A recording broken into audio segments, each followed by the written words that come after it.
যাই গো শুনলে তাহার ঘটনা আল্লাহুম্মা সাল্লি আলা সাইয়্যিদিনা মাওলানা মুহাম্মাদ ওয়া আলা আলি সাইয়্যিদিনা মাওলানা হাসান শহীদ জহরেতে হোসেন শহীদ কারবালা হাসান শহীদ জহরেতে হোসেন শহীদ কারবালা জয়নাল আবেদীন বন্দী হইল এ জিদের জেলখানায় আল্লাহুম্মা সাল্লি আলা সাইয়্যিদিনা মাওলানা মুহাম্মাদ ওয়া আলা আলি সাইয়্যিদিনা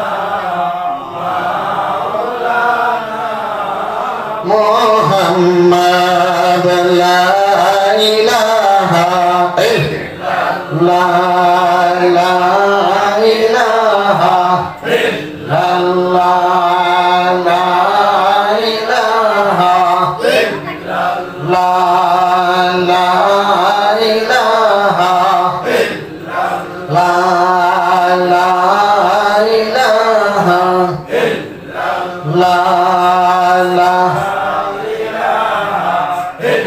ইল্লাল্লাহ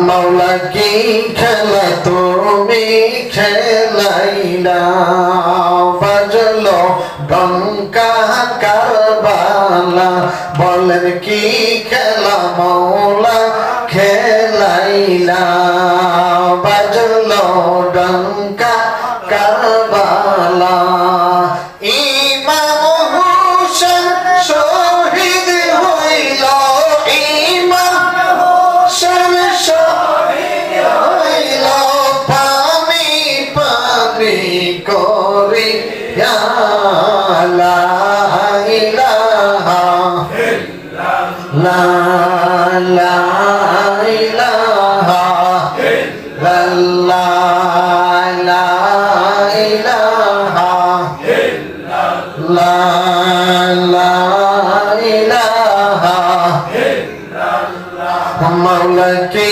খেলা তুমি খেলাইলা বাজলো ডঙ্কা কারবালা মৌলা কি খেলা তুমি খেলাইলা বাজলো ডঙ্কা কারবালা আলী আকবর শহীদ হইল আলী আকবর শহীদ হইল পানি পানি করিয়া লা ইলাহা ইল্লাল্লাহ লা ইলাহা ইল্লাল্লাহ লা ইলাহা ইল্লাল্লাহ লা ইলাহা ইল্লাল্লাহ লা